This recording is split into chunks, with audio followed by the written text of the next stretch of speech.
여러분, 만약 시어머니가 정성껏 끓여줬다는 만둣국 한 그릇에 여러분의 목숨과 전 재산을 노리는 끔찍한 독이 들어있다면 어떡하시겠어요? 안녕하세요.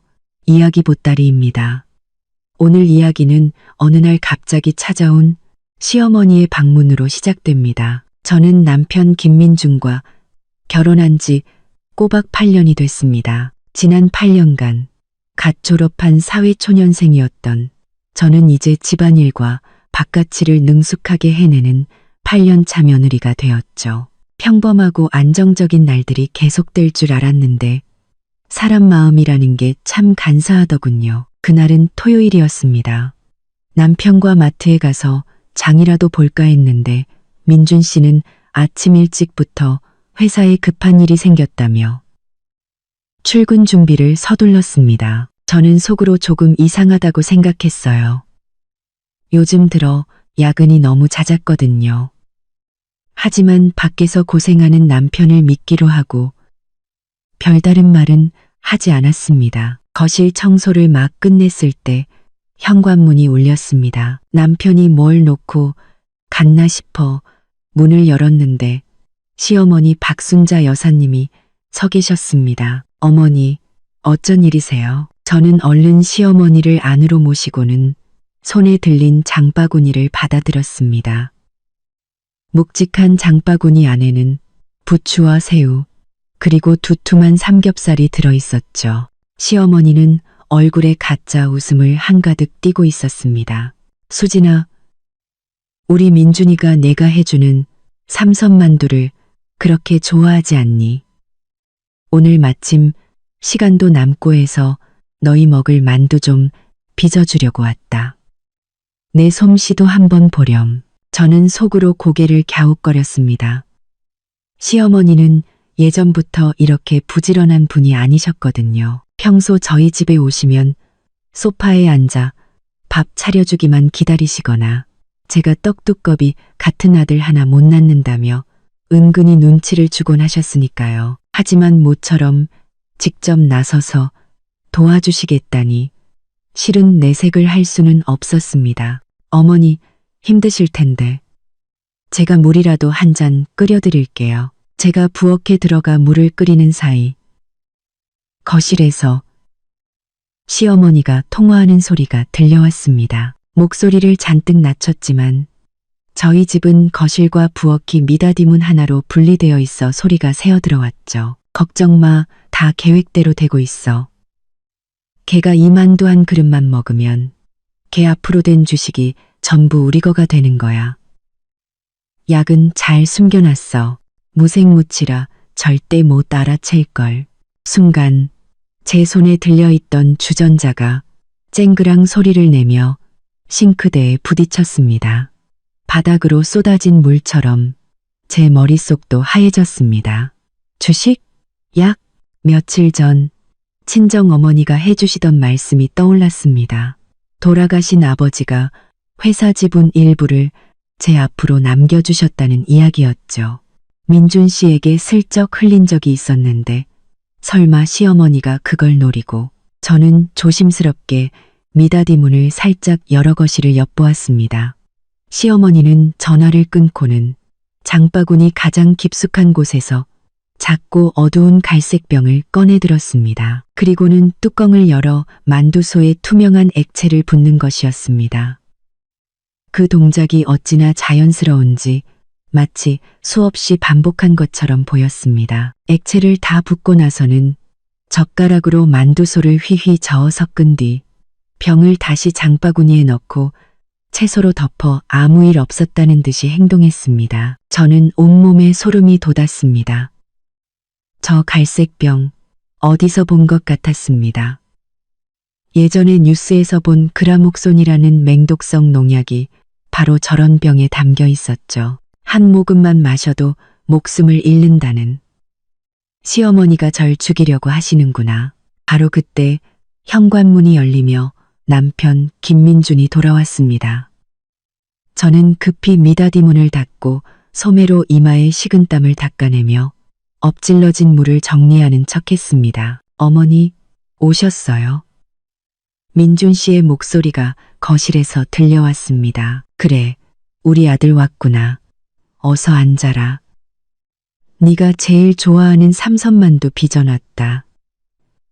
금방 끓여주마. 시어머니의 목소리는 부자연스러울 정도로 다정했습니다. 저는 심호흡을 하며 마음을 다잡았습니다.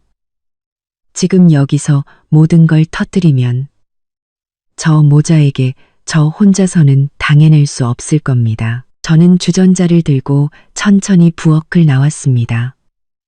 그리고 최대한 평소와 같은 미소를 지으며 말했죠. 민준 씨, 야근한다면서요? 어떻게 이렇게 일찍 왔어요? 남편은 소파에 앉아 스마트폰만 들여다볼 뿐 저를 쳐다보지도 않고 대답했습니다. 일이 갑자기 취소됐어. 마침 만두나 먹으려고. 시어머니는 이미 만두를 끓는 물에 넣고 있었습니다. 냄비 안에서는 만두가 둥둥 떠다니며 평소와 다를 바 없이 맛있어 보였지만 저는 알고 있었습니다. 저 안에는 제 목숨을 앗아갈 끔찍한 것이 들어있다는 것을요. 수진아, 뭘 그렇게 멍하니 서 있니? 어서 수저나 놓으렴. 우리 아들 뜨거울 때 먹게. 시어머니는 잘 익은 만두를 예쁜 그릇에 담아 파와 계란지단까지 정성스럽게 올려 식탁 위에 놓았습니다. 저는 식탁으로 다가가 민준 씨에게 젓가락을 건네주었습니다. 최대한 목소리가 떨리지 않게 말했죠. 민준 씨, 어머니가 당신 주려고 특별히 만든 거래요. 당신이 제일 좋아하는 삼선만두. 식기 전에 얼른 먹어요. 식기 전에 얼른 먹어요. 그런건지 그제야 남편은 스마트폰을 내려놓고 만두 하나를 집어 입으로 가져갔습니다. 제 심장은 미친 듯이 뛰기 시작했습니다. 바로 그때 시어머니가 갑자기 헛기침을 하며 제 쪽을 힐끗 쳐다봤습니다. 그 눈빛에 저는 온몸이 얼어붙는 것 같았습니다. 민준 씨는 만두를 입에 넣으려다 말고 미간을 찌푸리며 말했습니다. 근데 이 만두, 냄새가 왜 좀 이상하지? 제 심장이 덜컥 내려앉았습니다. 제가 뭐라고 말하려는 순간 쾅쾅쾅 하고 현관문을 두드리는 소리가 들렸습니다. 이어서 옆집이 여사님의 목소리가 들려왔죠. 수진 씨 집에 있어요? 우리 집 간장이 똑 떨어져서 그런데 조금만 빌려줄 수 있을까? 저는 구세주를 만난 것처럼 서둘러 대답했습니다. 네, 이 여사님.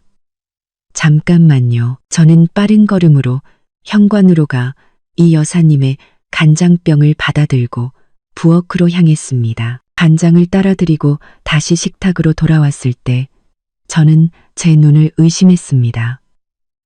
민준 씨가 이미 만두 2개를 먹어치운 뒤였습니다. 시어머니는 그 옆에서 만족스러운 미소를 짓고 있었죠.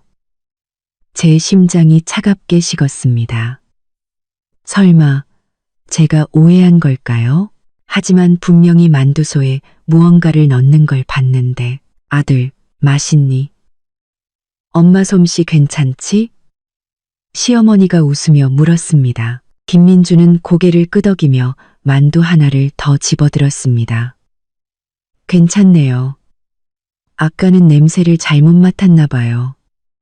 먹으니까 맛있네. 괜찮네요. 저는 그 자리에 서서 2 모자를 바라보았습니다. 등골이 오싹했습니다. 이 만두 한 그릇에 담긴 것은 단순히 만두소가 아니었습니다. 덜이 팰때의 등골이 뽀때의 둥둥 저들 모자의 끔찍한 탐욕이었죠. 그리고 앞으로 제가 마주해야 할 것은 보이지 않는 칼날이 오가는 전쟁이라는 것을 직감했습니다. 옆집이 여사님은 간장병을 받아들고 가면서 제게 몇 마디 말을 건넸습니다.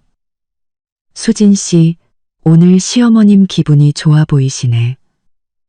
직접 만두까지 빚어주시고 정말 보기 드문 일이야. 저는 억지로 웃으며 고개를 끄덕였지만 마음속에는 무거운 돌덩이가 얹힌 듯 숨쉬기조차 힘들었습니다. 이 여사님의 발소리가 멀어지고 나서야 저는 천천히 몸을 돌려 식탁으로 돌아갔습니다. 그때 김민주는 만두를 입에 넣고 씹으면서도 눈은 스마트폰 화면에 고정되어 있었습니다. 시어머니는 빈 그릇을 들고 있었지만 시선은 계속해서 남편의 만두 그릇을 향해 있었죠. 그 눈빛에 담긴 기대감이 너무나도 선명해서 저는 소름이 돋았습니다. 저는 서둘러 제 자리에 앉아 죽을 뜨는 척하며 두 사람의 대화에 귀를 기울였습니다. 아들, 천천히 먹어. 아무도 안 뺏어 먹는다. 시어머니가 다시 입을 열었습니다. 그 목소리에는 제가 한 번도 들어보지 못한 다정함이 묻어 있었습니다. 이 새우, 오늘 아침에 시장 가서 직접 고른 거야.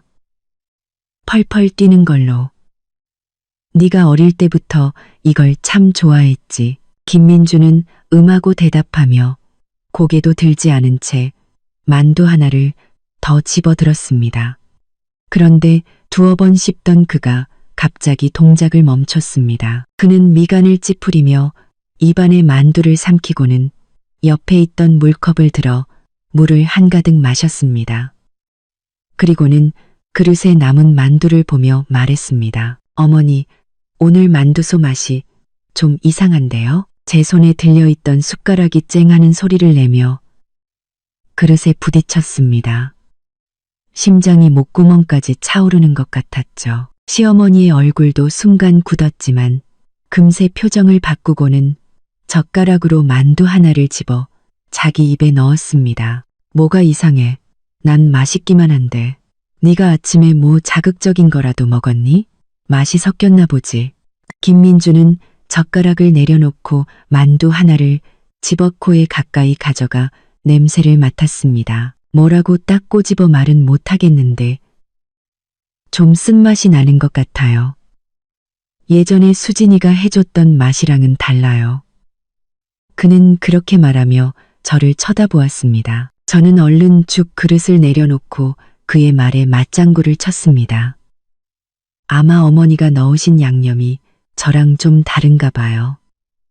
어머니, 혹시 뭐 특별한 거라도 넣으셨어요? 저는 일부러 특별한이라는 단어에 힘을 주어 시어머니의 반응을 살폈습니다. 시어머니의 손이 순간 멈칫하더니 그녀는 다급하게 말했습니다. 아니, 그냥 보통 쓰는 소금이랑 조미료만 넣었어. 아마 부추가 좀 억셌나 보다. 내가 살 때 잘 못 봤나 봐. 그녀는 그렇게 말하며 김민준의 그릇에 남은 만두를 그에게 밀어주었습니다. 괜찮아. 좀 억세도 먹을 만해. 얼른 먹어. 식으면 더 맛없어진다. 김민주는 잠시 망설이다가 다시 젓가락을 들었습니다. 하지만 그가 만두를 집으려는 순간 또다시 쾅쾅쾅 하는 급한 노크 소리가 들려왔습니다. 아까 이 여사님보다 훨씬 더 급한 소리였죠. 시어머니의 몸이 눈에 띄게 굳었고 김민준도 젓가락을 내려놓으며 미간을 찌푸렸습니다. 누구야? 왜 저렇게 급하게 두드려? 저는 속으로 안도의 한숨을 쉬며 자리에서 일어났습니다. 제가 나가볼게요. 현관문 고양이 눈으로 밖을 보니 아래층에 사시는 박 할아버지였습니다. 손에는 수도관을 들고 무척이나 급해 보이셨죠. 저는 문을 열고 웃으며 말했습니다. 어르신, 무슨 일 있으세요? 박 할아버지는 다급한 얼굴로 말했습니다. 수진 씨, 댁에도 물이 안 나와요? 내가 화초에 물 주려고 수도를 틀었는데 물이 한 방울도 안 나와서 댁도 그런가 해서. 단수? 저는 잠시 멍하니 있다가 부엌으로 수도꼭지를 틀어보았습니다. 정말로 물이 나오지 않았습니다. 저는 박 할아버지에게 말했습니다. 정말 단수네요. 아마 관리사무소에서 수리 중인가 봐요. 너무 걱정 마세요.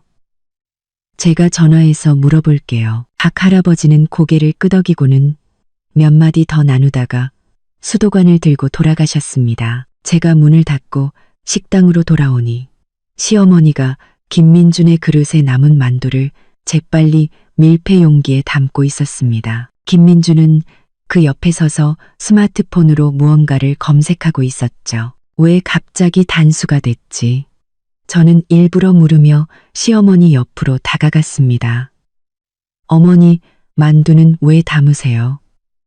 민준 씨 아직 다 안 먹었는데 시어머니는 손을 멈칫하더니 말했습니다. 물이 안 나오니 새로 끓일 수도 없고 남은 건 냉장고에 넣어뒀다가 저녁에 민준이 오면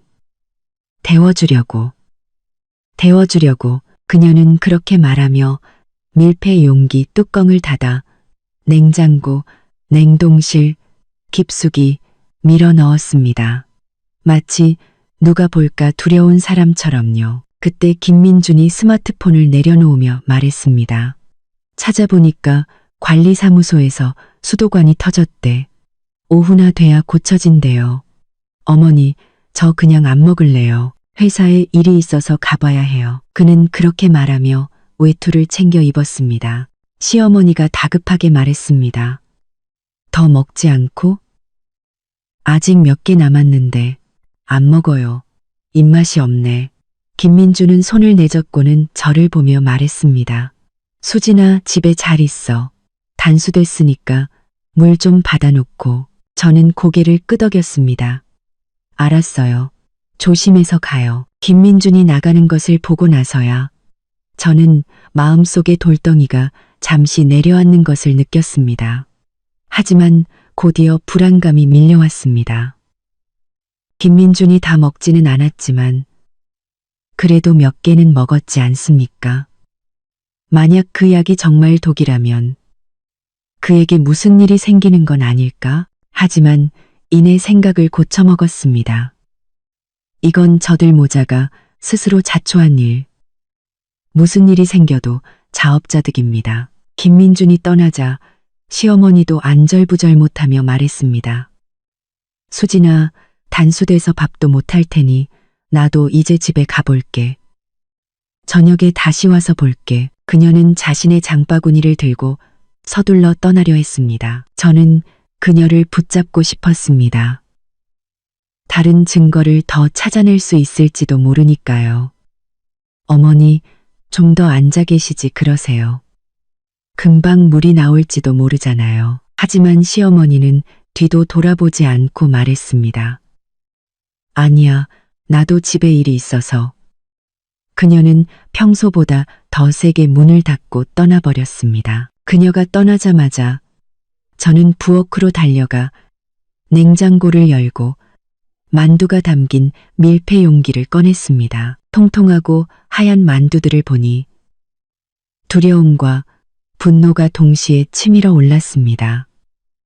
저는 스마트폰으로 만두 사진을 여러 장 찍어두었습니다. 그리고는 냉장고 가장 아래 칸 서랍을 열어 그 갈색 병을 찾기 시작했습니다. 시어머니가 장바구니를 가져갔지만 혹시 다른 것을 숨겨뒀을지도 모른다는 생각이 들었기 때문입니다. 서랍 안에는 온갖 양념병과 비닐봉지가 어지럽게 널려 있었습니다. 한참을 뒤지던 중 딱딱한 무언가가 손에 잡혔습니다. 꺼내보니 바로 그 갈색 병이었습니다. 아까 장바구니에서 봤던 것과 똑같았죠. 병에는 아무런 라벨도 붙어 있지 않았습니다. 뚜껑을 열어 냄새를 맡으니 코를 찌르는 냄새가 확 풍겨왔습니다. 예전에 시골에서 아버지를 도와 농약을 뿌릴 때 맡았던 냄새와 아주 비슷했습니다. 저는 서둘러 뚜껑을 닫고 비닐봉지에 병을 싸서 제 방 옷장 가장 깊숙한 서랍에 숨겼습니다. 그리고는 두꺼운 옷가지들로 덮어두었죠. 저는 스마트폰을 꺼내 갈색 병, 코를 찌르는 농약이라고 검색했습니다. 곧바로 그라목손에 대한 정보가 화면에 나타났습니다. 화면에 적힌 맹독성, 해독제 없음, 치사량 5, 15멜, 비가역적인 폐섬유화 유발, 중독자는 의식이 있는 상태에서 서서히 질식사라는 문구들을 보자 제 온몸에 털이 곤두섰습니다. 박순자 여사는 정말로 저를 죽이려 했던 것입니다. 단지 제 명의로 된 주식 때문에. 그리고 김민준, 그가 만두가 쓰다고 말한 것은 정말 맛을 느꼈기 때문일까요? 아니면 일부러 그런 척 연기한 걸까요? 그는 분명 이 모든 사실을 알고 있었을 겁니다. 그렇지 않고서야 시어머니가 어떻게 이렇게 대담하게 만두의 독을 탈 수 있었을까요? 저들 모자는 처음부터 공모했던 것입니다. 저는 침대가에 앉아 스마트폰을 든 채 눈물을 흘렸습니다. 결혼 8년, 저는 진심으로 그들에게 잘했습니다. 김민준이 창업할 때는 아버지가 남겨주신 돈을 모두 그에게 주었고, 시어머니가 아플 때는 대소변까지 받아내며 간호했습니다. 집안일은 한 번도 그들 모자에 손을 빌린 적이 없었습니다. 그런데 결국 돌아온 것은 제 목숨을 노리는 배신이었습니다. 단지 제 주식 때문에 안 돼, 이대로 당할 수는 없어. 저는 눈물을 닦고 마음을 굳게 먹었습니다. 김민준이 그 여자와 정말 관계가 있는지, 그들이 처음부터 내 주식을 빼앗으려고 계획했는지 모든 것을 밝혀내야만 합니다. 저는 옷을 갈아입고 스마트폰과 지갑만 챙겨 집을 나섰습니다. 먼저 김민준의 회사로 가 그가 정말 출근했는지 아니면 그 여자를 만나러 갔는지 확인해 보기로 했습니다. 아파트 단지 입구에 다다랐을 때 길가에 세워진 김민준의 차가 보였습니다. 그는 차를 몰고 가지 않고 차에 기댄 채 스마트폰으로 통화하며 웃고 있었습니다. 저런 미소는 우리가 연애를 막 시작했을 때나 볼 수 있었던 것이었습니다. 결혼 후 특히 최근 몇 년간은 단 한 번도 본 적이 없는 미소였죠. 저는 서둘러 옆에 있는 나무 뒤로 숨어 스마트폰의 녹음 기능을 켜고 조용히 그를 향해 겨눴습니다. 유나야, 너무 조급해하지 마. 나 금방 끝나. 너랑 우리 아기 주려고 네가 좋아하는 딸기 케이크도 사놨어. 곧 갈게. 유나? 아기? 제 심장이 쿵 하고 내려앉았습니다. 이 유나라는 여자는 분명 김민준의 회사 동료인 최유나일 것입니다. 예전부터 회사 사람들이 김민준과 최유나가 유난히 가깝게 지낸다고 수군거렸습니다. 제가 김민준에게 물었을 때 그는 그저 평범한 동료 사이라며 제가 쓸데없는 상상을 한다고 화를 냈었죠. 이제 보니 평범한 동료가 아니라 아이까지 있는 사이였던 겁니다. 김민준은 전화를 끊고 차를 몰고 떠났습니다. 저는 급히 택시를 잡아 세우고 기사님께 말했습니다. 기사님, 죄송하지만 앞에 가는 저 검은색 세단 좀 따라가 주세요. 너무 가깝게는 말고요. 기사님은 저를 한번 쳐다보더니 별다른 질문 없이 고개를 끄덕이고 차를 출발시켰습니다. 택시 뒷좌석에 앉아 앞서가는 김민준의 차를 보니 심장이 칼로 베이는 듯 아팠습니다. 8년간의 결혼 생활, 제가 믿었던 행복은 모두 거짓이었습니다. 그는 바람을 피운 것도 모자라 아이까지 낳았고, 이제는 자신의 어머니와 함께 저를 죽이고 제 주식을 빼앗으려 하고 있었습니다. 저는 주먹을 꽉 쥐었습니다. 손톱이 살을 파고들었지만 아무런 고통도 느껴지지 않았습니다. 저는 스스로에게 다짐했습니다. 이수진, 울지 마. 강해져야 해.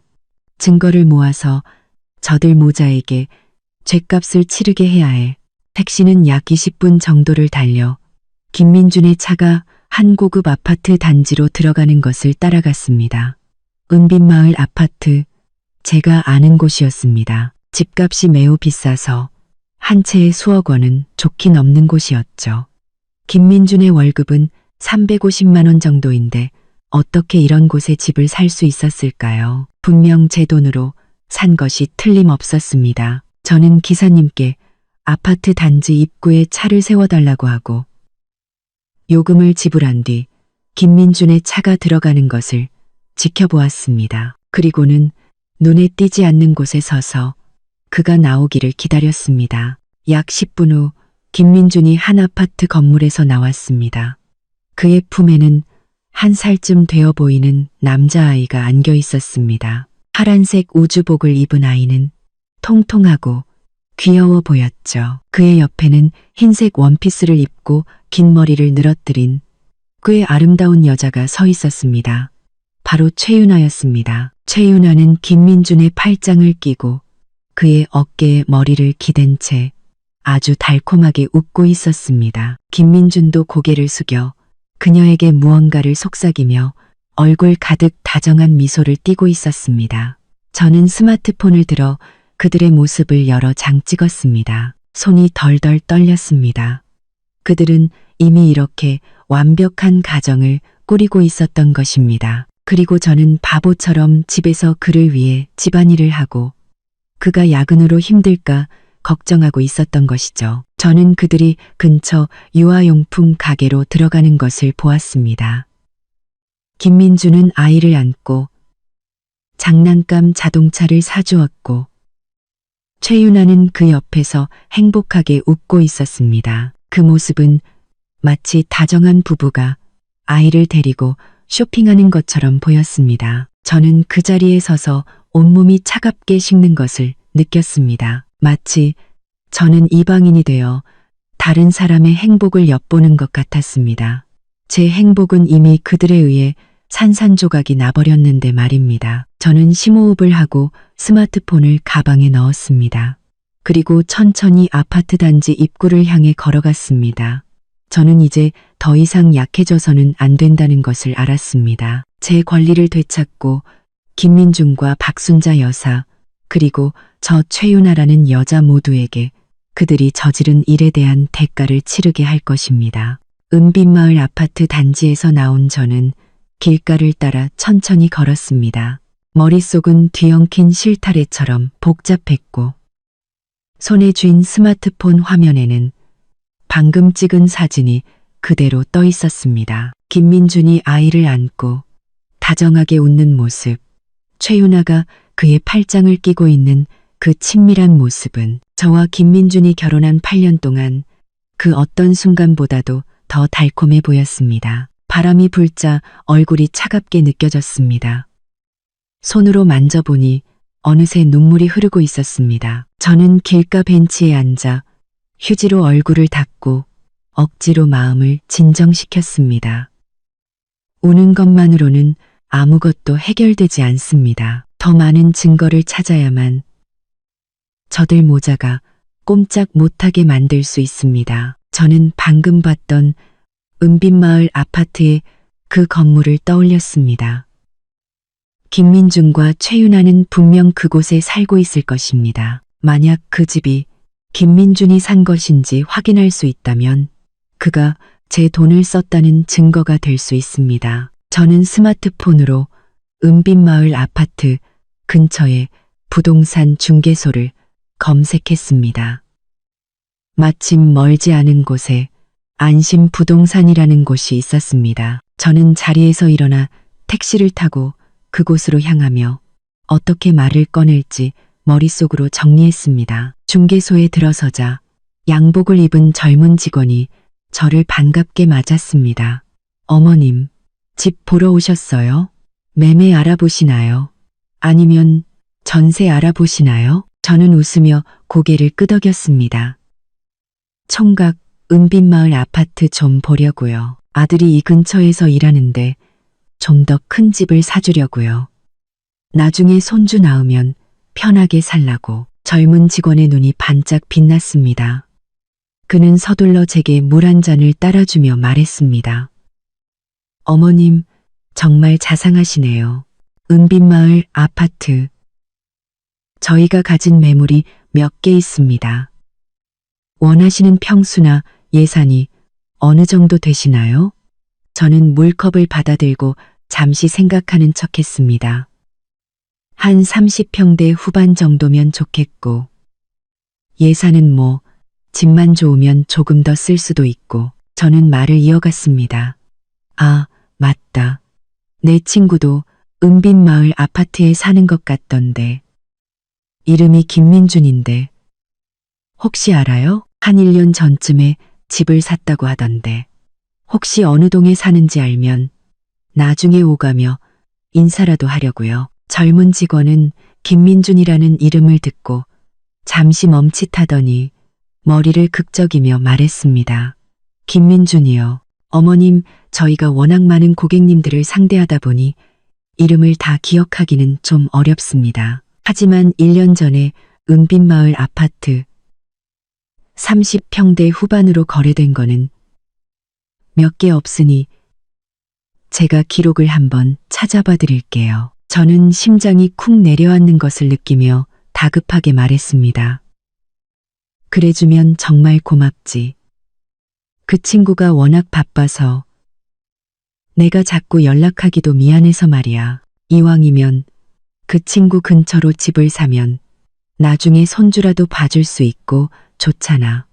저는 일부러 손주 이야기를 꺼내 직원의 반응을 살폈습니다.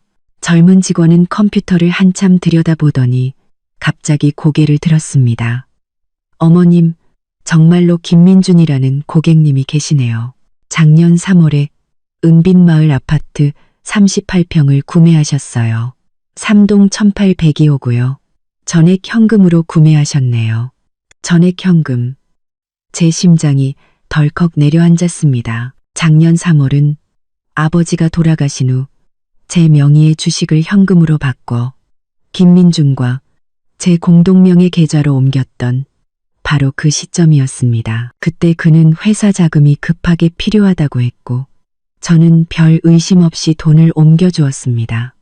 이제 보니 그는 그 돈으로 최윤아에게 집을 사준 것이었습니다. 저는 치밀어 오르는 분노를 억누르고 놀란 척하며 말했습니다. 어머나, 그렇게 대단해? 전액 현금으로? 내 친구가 평소에는 그렇게 검소해 보이더니 돈이 많았나 보네. 아, 그럼 그 집은 그 친구 명의로 되어 있는 건가? 젊은 직원은 잠시 망설이다가 손을 비비며 말했습니다. 어머님, 원래 고객 정보는 함부로 알려드리면 안 되는데요. 친구분이시라니 말씀드리는 건데 명의는 최윤아라는 여성분 앞으로 되어 있습니다. 그때 김민준 씨가 돈을 내면서 약혼녀에게 사주는 집이라고 하셨거든요. 약혼녀? 저는 손에 든 물컵을 던져버릴 뻔했습니다. 저와 이혼도 하지 않은 상태에서 다른 여자를 약혼녀라 칭하며 집까지 사주다니. 저는 심호흡을 하고 젊은 직원에게 웃으며 말했습니다.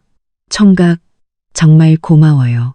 잘 알았어요. 그럼 은빛마을 아파트 매물 자료 좀 볼 수 있을까요? 집에 가서 남편이랑 상의 좀 해보게요. 젊은 직원은 서둘러 자료를 제게 건넸고 저는 대충 훑어보며 관심 있는 척 몇 가지 질문을 한 뒤 집에 일이 있다는 핑계를 대고 중개소를 나왔습니다. 중개소 문을 나서자 저는 더 이상 참을 수 없었습니다. 사람이 없는 골목으로 들어가 주저앉아 울기 시작했습니다. 그 돈은 아버지가 남겨주신 제 마지막 유산이었습니다. 나중에 노후 자금으로 쓰거나 아이가 생기면 아이를 위해 쓰려고 했던 돈이었습니다. 그런데 김민주는 그 돈으로 자기 내연녀에게 집을 사주고 저에게는 회사 자금이 필요하다고 거짓말을 했던 것입니다. 한 10분쯤 울었을까요? 저는 눈물을 닦고 일어섰습니다. 마음속의 분노가 점점 더 커져갔습니다. 이대로 끝낼 수는 없습니다. 집뿐만 아니라 그는 분명 최윤아에게 몰래 더 많은 돈을 줬을 것입니다. 저는 김민준과 저의 공동명의 계좌를 떠올렸습니다. 평소에 그가 관리했고 저는 거래 내역을 거의 본 적이 없었습니다. 지금 당장 확인해야만 합니다. 저는 택시를 타고 집으로 돌아왔습니다. 돌아오는 내내 만약 김민준이 최윤아에게 돈을 보낸 기록을 찾는다면 어떻게 해야 할지 생각했습니다. 집에 도착하자마자 저는 컴퓨터를 켜고 공동명의 계좌에 인터넷 뱅킹에 접속했습니다. 비밀번호를 입력하는 손이 덜덜 떨렸습니다. 보고 싶지 않은 것을 보게 될까 두려우면서도 하루빨리 진실을 확인하고 싶었습니다. 로그인 후 저는 계좌 거래 내역을 클릭하고 작년 3월부터 내역을 훑어보기 시작했습니다. 보지 말았어야 했습니다. 보면 볼수록 기가 막혔습니다. 작년 3월 15일 은빛마을 아파트 건설사로 5억 5천만 원이 이체된 기록이 있었습니다. 아파트 구매 대금이라는 메모와 함께요.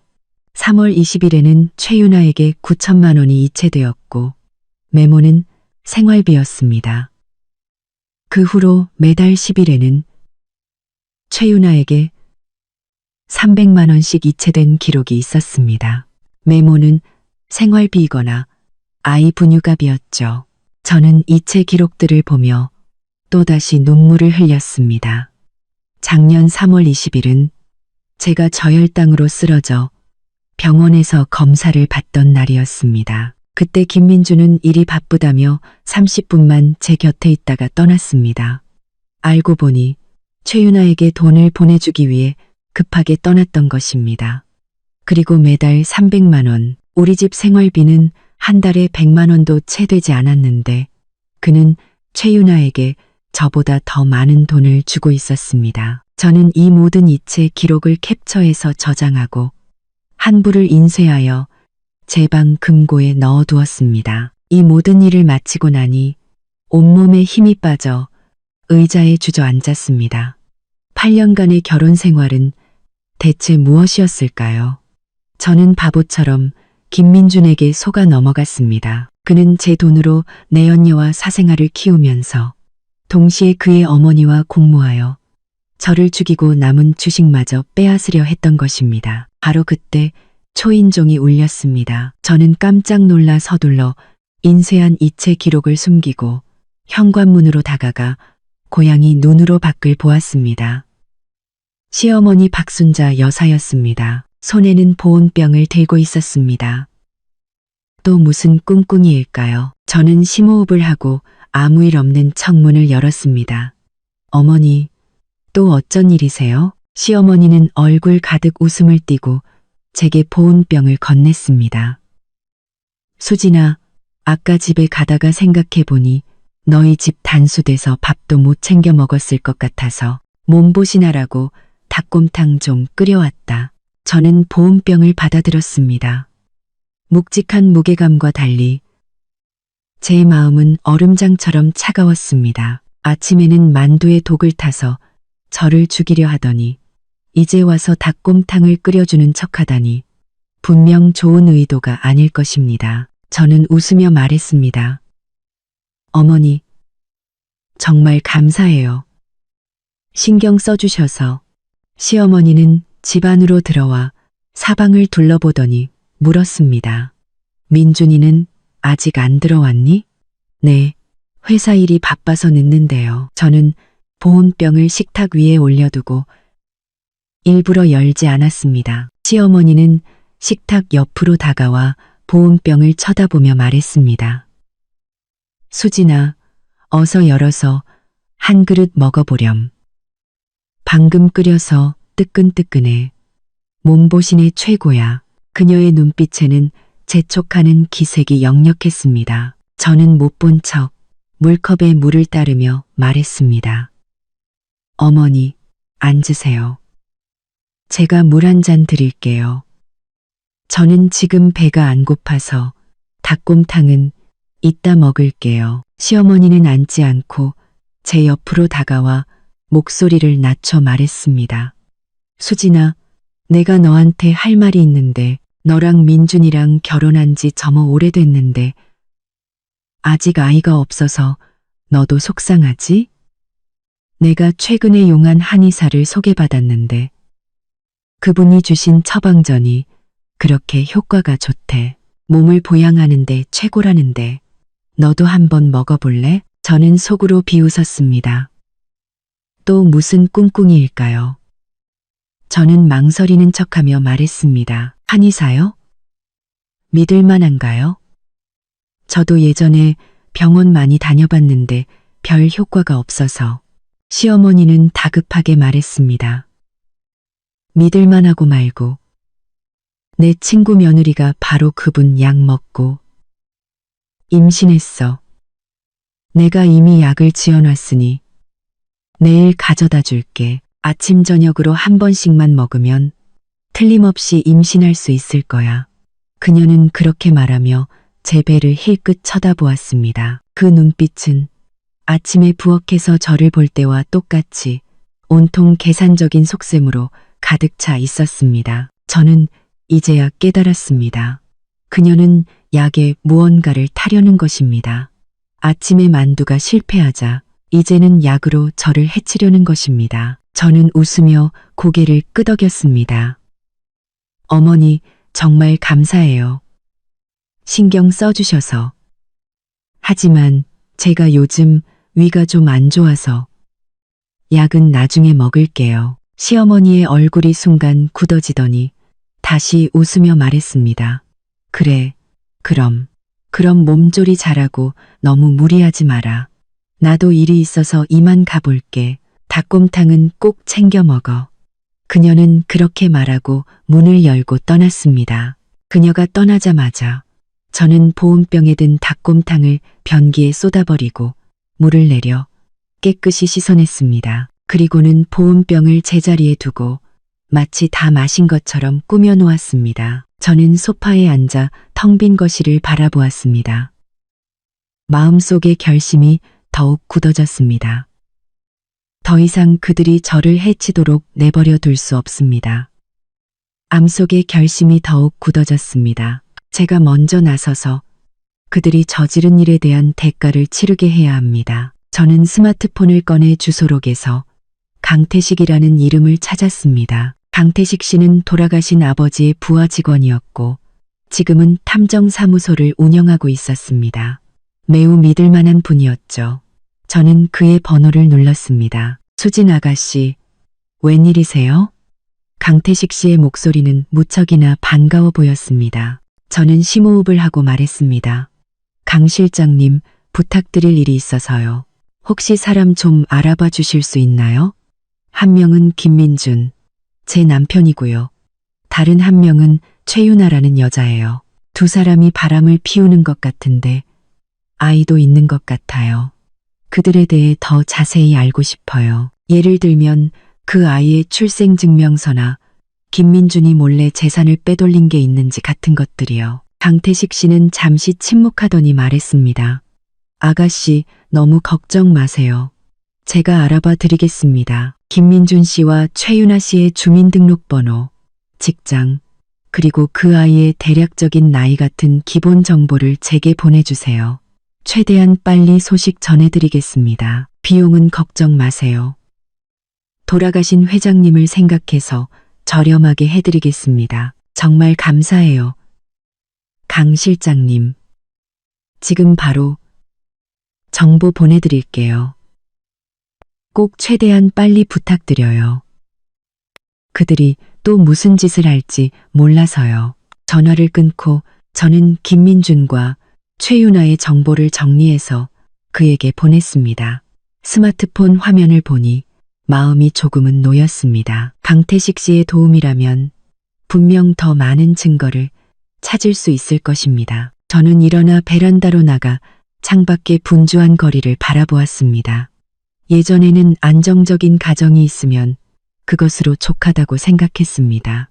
하지만 이제야 알았습니다. 사람의 마음은 험악해서 내가 남을 해치지 않아도 남이 나를 해치려 든다는 것을요. 강태식 실장님과의 통화를 마친 뒤 저는 소파에 앉아 한참을 멍하니 있었습니다. 창밖의 하늘은 점점 어두워지고 가로등이 하나둘 켜졌지만 제 마음속에는 한 줄기 빛도 보이지 않았습니다. 뱃속에서 꼬르륵 소리가 나고 나서야 제가 하루 종일 제대로 된 식사를 하지 못했다는 것을 깨달았습니다. 부엌은 단수되어 요리를 할 수 없었고 저는 서랍에서 과자를 꺼내 물과 함께 두어 조각을 먹었습니다. 몇 입 먹지 않았을 때 현관문에서 열쇠 소리가 들렸습니다. 김민준이 돌아온 것입니다. 저는 서둘러 과자를 치우고 입을 닦은 뒤 텔레비전을 보는 척했습니다. 김민준은 거실로 들어와 서류 가방을 소파에 던지고는 제 옆에 주저앉았습니다. 아, 피곤해 죽겠네. 오늘 하루 종일 야근했어. 저는 그를 쳐다보지 않고 텔레비전 화면에 시선을 고정한 채 차갑게 물었습니다. 야근? 무슨 야근을 했는데요? 김민주는 잠시 멈칫했습니다. 제가 그렇게 물을 줄은 몰랐던 모양입니다. 그는 잠시 머뭇거리다가 말했습니다. 회사 프로젝트 때문에 클라이언트가 계속 재촉해서 어쩔 수 없었어.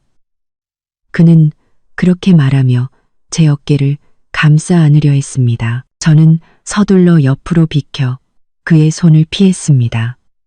그의 손은 허공에서 굳었고 얼굴에는 불쾌한 기색이 역력했습니다.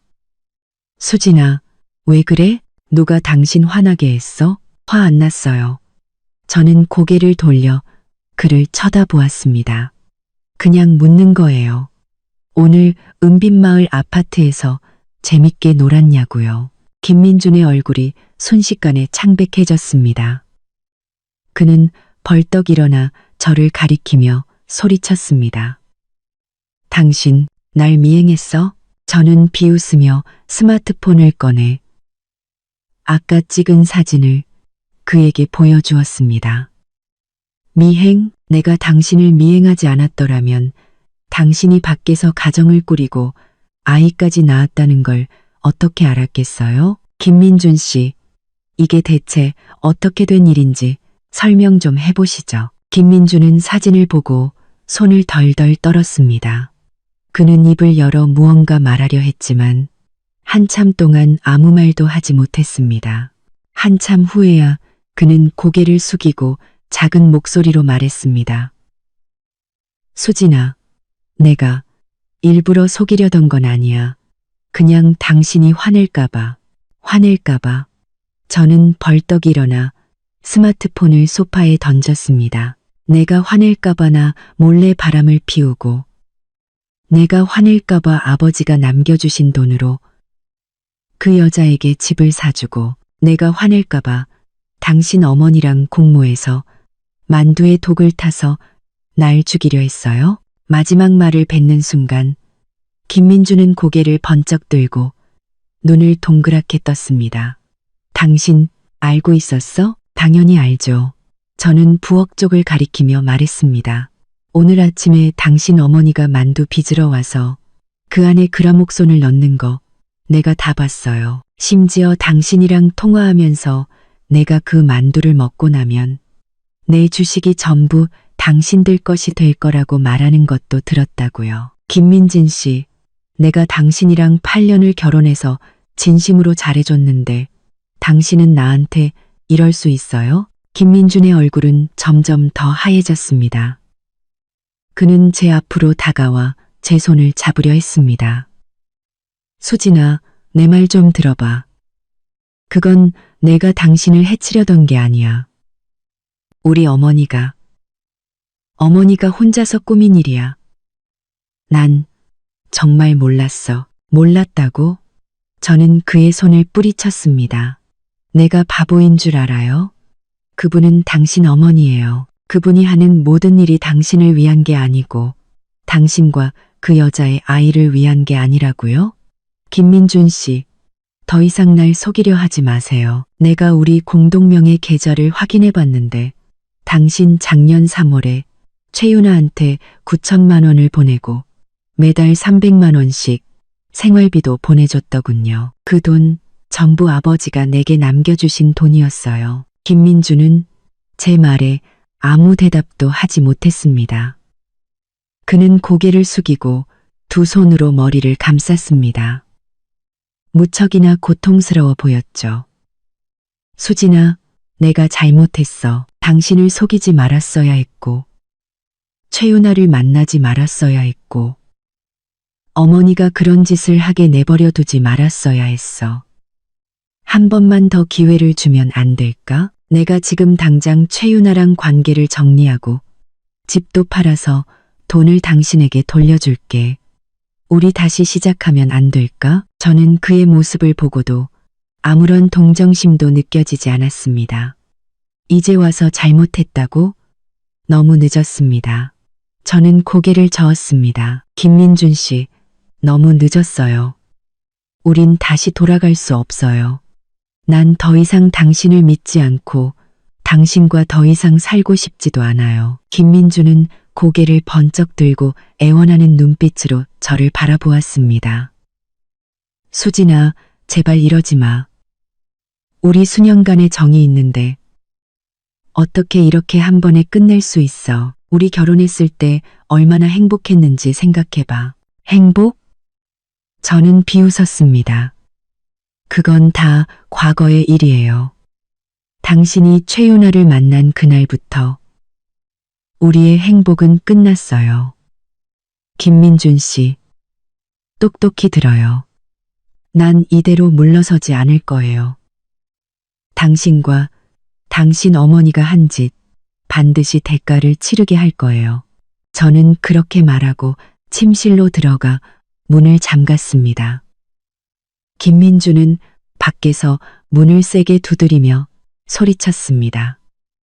수진아, 문 열어. 내 말 좀 들어줘. 저는 침대에 앉아 그가 아무리 문을 두드려도 열어주지 않았습니다. 한참 후 노크 소리가 멈췄고 그가 거실에서 한숨을 쉬며 서성이다가 소파에 앉아 담배를 피우는 소리가 들렸습니다. 담배 연기가 침실로 스며들어와 기침이 나왔습니다. 저는 스마트폰을 꺼내 강태식 실장님에게 조사가 어떻게 되어가는지 문자를 보냈습니다. 그는 곧바로 답장을 보내왔습니다. 최윤아와 아이의 거처는 은빛마을 아파트 3동 1802호가 맞으며 아이의 이름은 김아준, 작년 5월에 태어났다고 했습니다. 그는 내일 아이의 출생증명서를 확인해 아버지 칸에 누구의 이름이 적혀 있는지 알아보고 김민준이 다른 재산을 빼돌렸는지도 조사하겠다고 했습니다. 문자를 보고 나니 마음이 조금 놓였습니다. 아이의 출생증명서와 김민준의 재산 빼돌리기 증거만 확보하면 이혼 소송에서 그를 빈털터리로 만들 수 있을 뿐만 아니라 그와 박순자 여사에게 법적인 대가도 치르게 할 수 있을 것입니다. 다음 날 아침 제가 일어났을 때 거실에는 아무도 없었습니다. 김민주는 회사에 간 모양입니다. 식탁 위에는 그가 남긴 쪽지가 놓여 있었습니다. 수진아, 내가 잘못했어. 최대한 빨리 최윤아랑 정리할게. 제발 한 번만 더 기회를 줘. 저는 쳐다보지도 않고 쪽지를 찢어 쓰레기통에 버렸습니다. 씻고 막 외출하려는데 초인종이 울렸습니다. 고양이 눈으로 보니 박순자 여사였습니다. 손에는 또 장바구니를 들고 있었습니다. 저는 잠시 망설이다가 문을 열었습니다. 어머니, 어쩐 일이세요? 제 목소리는 무척 차가웠습니다. 박순자 여사는 웃는 얼굴로 집 안으로 들어왔습니다. 수진아, 어제 내가 끓여준 닭곰탕은 먹었니? 오늘 또 몸에 좋은 보약 좀 가져왔다.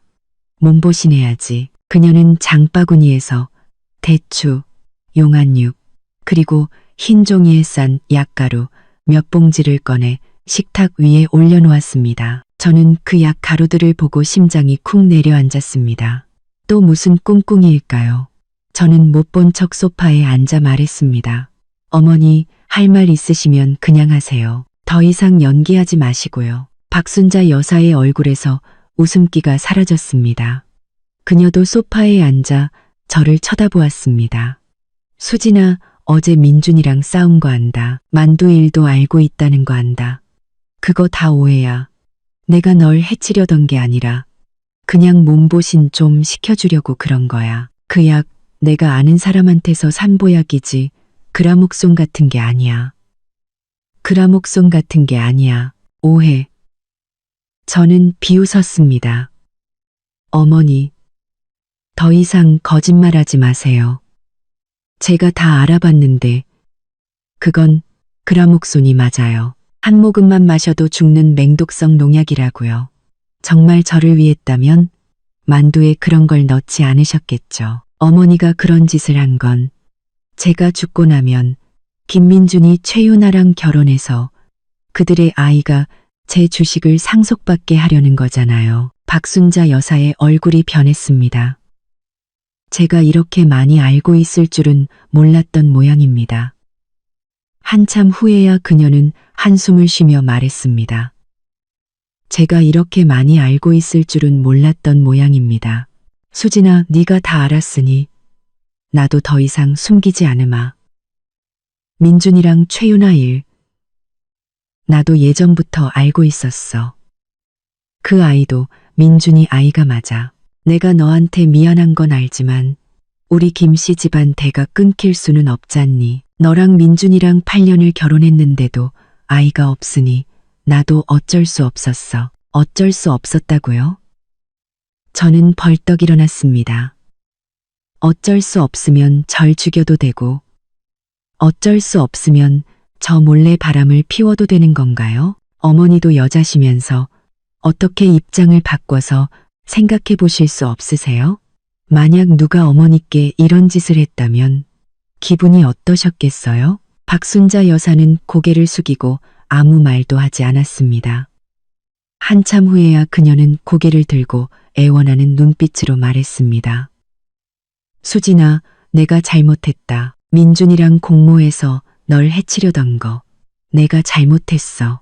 내가 나이가 많으니 이번 한 번만 용서해주면 안 되겠니? 민준이도 최윤아랑 관계를 정리하고 너희 다시 잘 살아보겠다고 하더라. 나도 앞으로는 너희 일에 절대 간섭하지 않을게. 저는 그녀의 모습을 보고도 마음이 흔들리지 않았습니다. 이제 와서 빌면 뭐합니까? 너무 늦었습니다.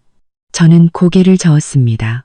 어머니, 너무 늦었어요. 저는 김민준 씨랑 이혼하기로 결심했어요. 그리고 어머니가 절 해치려던 일 이대로 넘어가지 않을 거예요.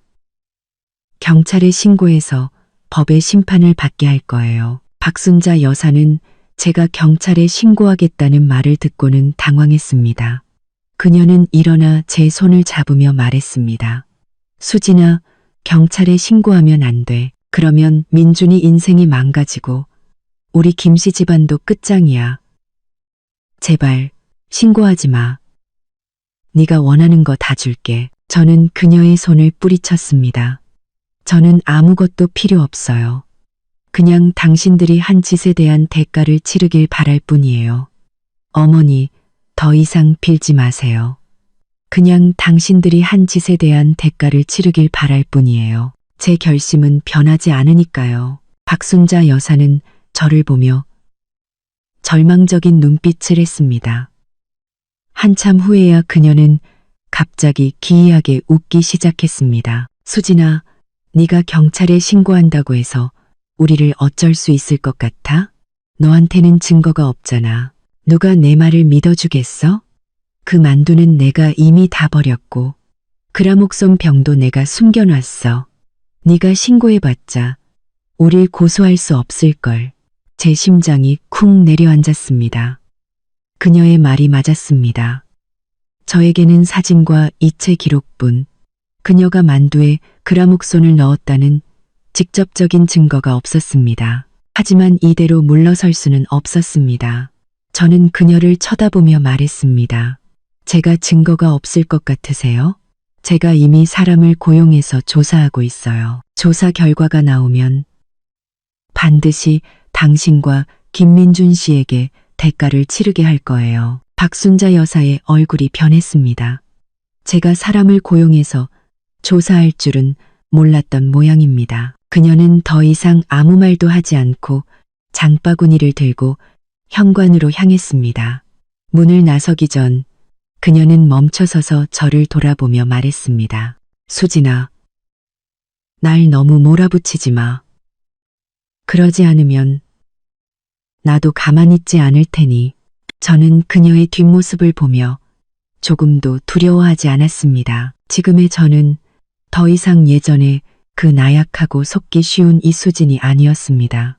더 이상 그들이 저를 괴롭히도록 내버려 두지 않을 것입니다. 얼마 후 제 스마트폰이 울렸습니다. 강태식 실장님이었습니다.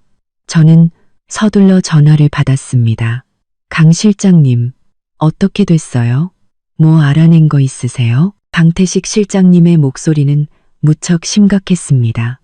수진 아가씨, 그 아이의 출생증명서를 확인했습니다. 아버지 칸에 김민준 씨 이름이 아니라 김영철이라는 사람의 이름이 적혀 있습니다. 김영철이요. 저는 잠시 멍했습니다. 김영철이 누구죠? 저는 그런 이름 들어본 적 없는데요.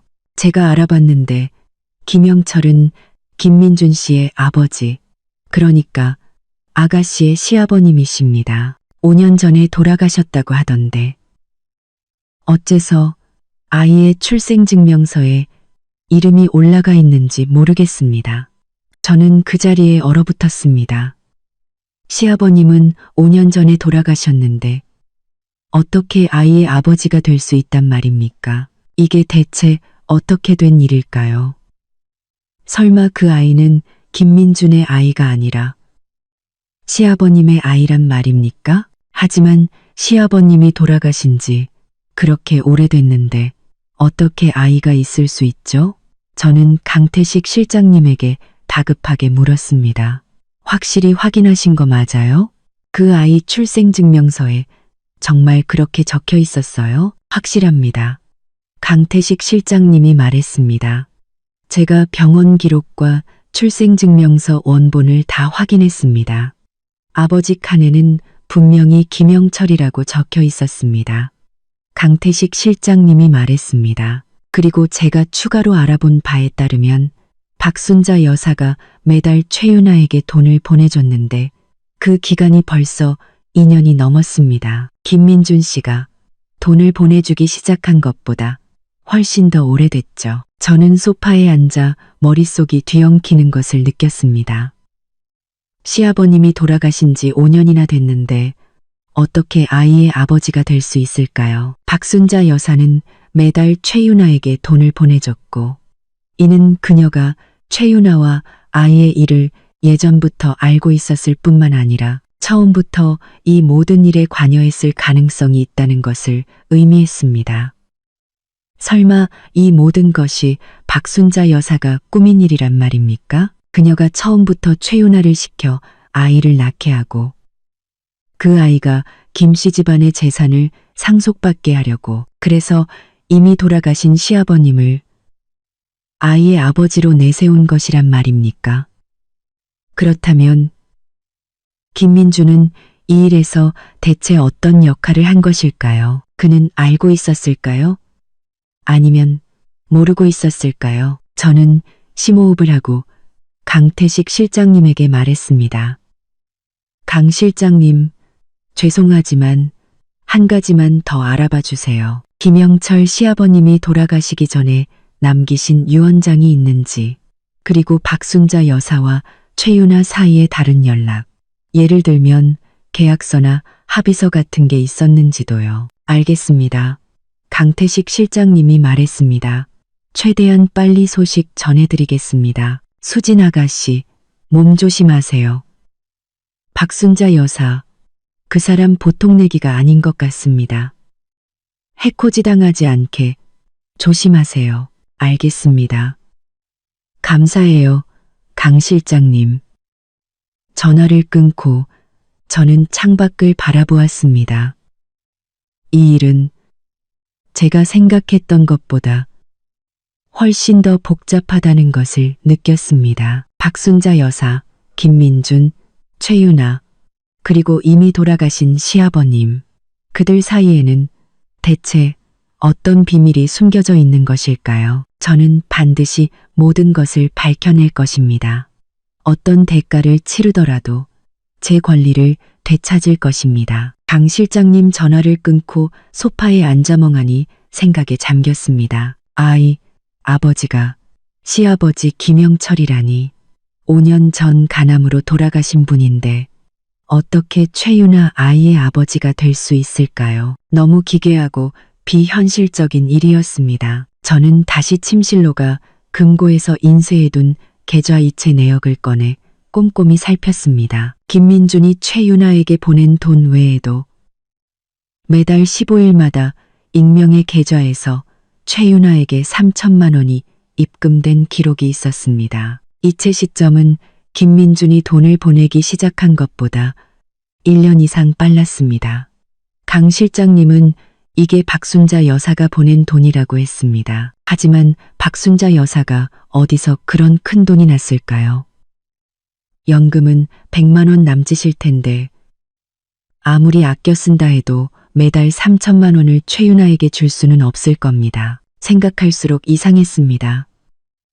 저는 친정어머니께 전화를 걸었습니다. 어머니는 시어머니와 예전부터 아는 사이였으니 무언가 아실지도 모른다는 생각이 들었기 때문입니다. 전화가 연결되자 저는 어머니께 그동안의 일을 간략하게 설명하고 특히 아이 출생 증명서에 대해 집중적으로 말씀드렸습니다. 어머니는 한참 동안 침묵하시더니 입을 열었습니다.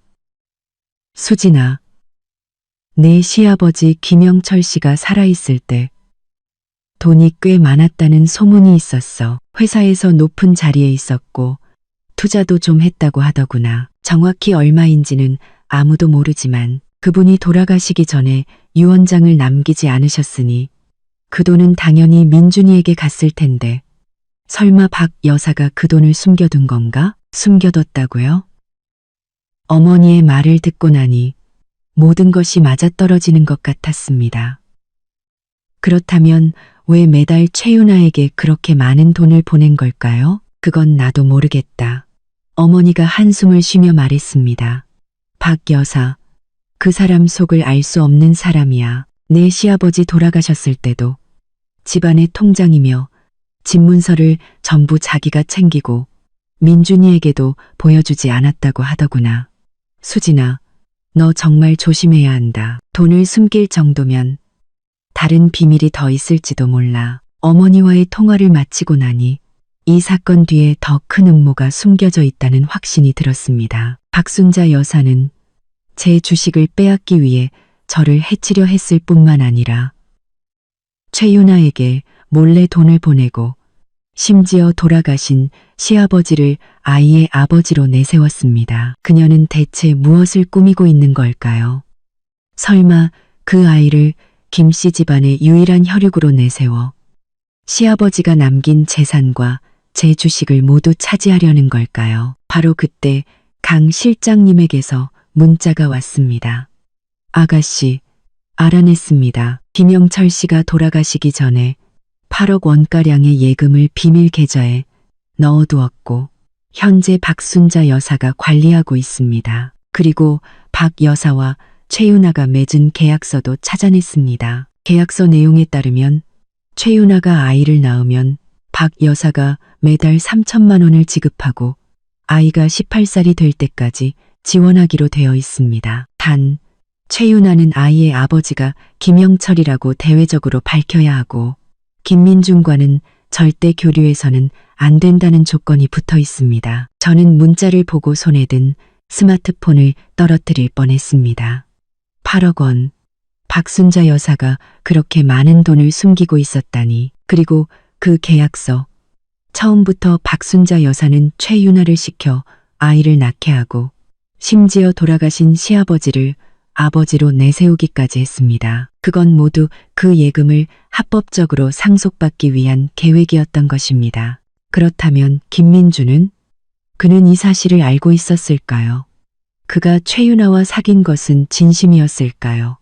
아니면 박순자 여사에게 속은 걸까요? 저는 강 실장님에게 다시 문자를 보냈습니다. 김민준 씨가 이 계약서에 대해 알고 있었는지, 그리고 최윤아 씨가 지금도 김민준 씨와 연락하고 있는지 알아봐 주실 수 있나요? 강 실장님은 곧바로 답장을 보내왔습니다. 은빛마을 아파트 경비원에게 물어보니 최윤아 씨가 최근에도 김민준 씨와 자주 만났고 가끔 김민준 씨가 그곳에서 밤을 새우고 갔다고 합니다. 계약서에 대해서는 김민준 씨가 알고 있었다는 증거는 찾지 못했습니다.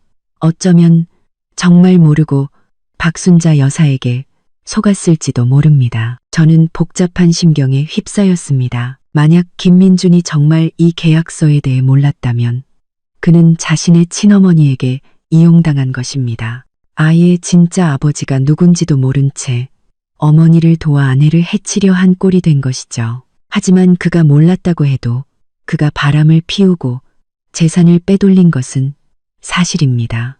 저는 그를 용서할 수 없었습니다. 오후에 김민준에게서 전화가 왔습니다. 그는 전화기 너머로 계속해서 사과하며 최윤아와 이미 이야기를 마쳤고 최대한 빨리 관계를 정리하겠다고 제발 한 번만 더 기회를 달라고 애원했습니다. 저는 그와 긴 이야기를 하고 싶지 않았습니다. 단호하게 말했죠.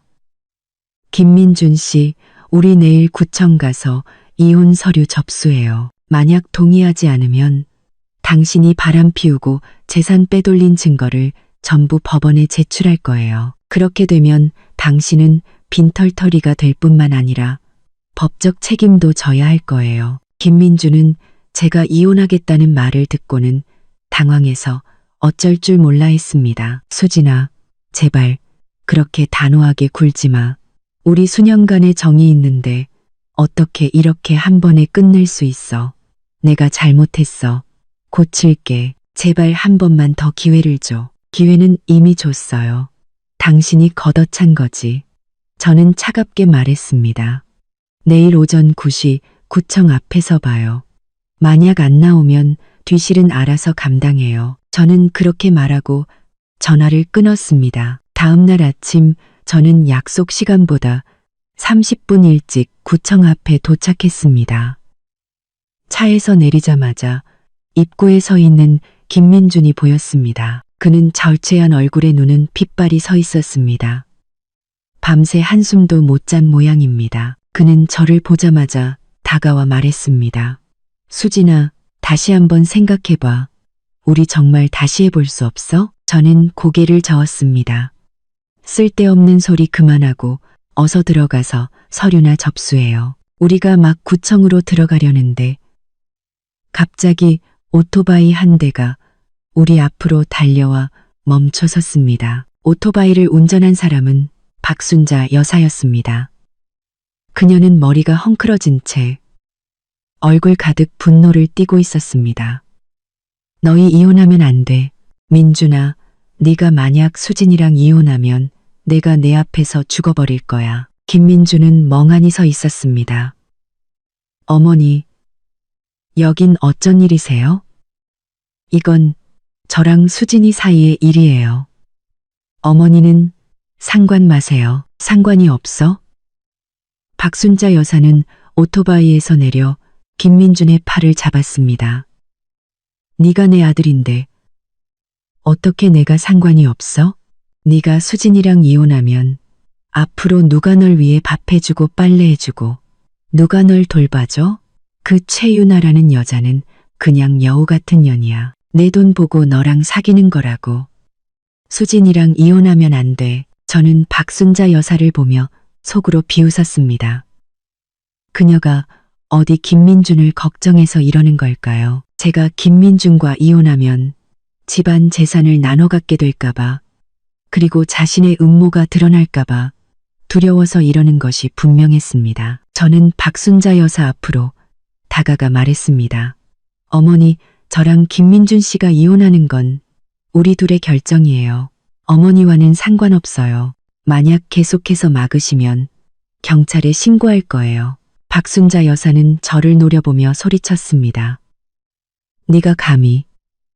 이수진, 네가 무슨 생각하는지 내가 모를 줄 알아?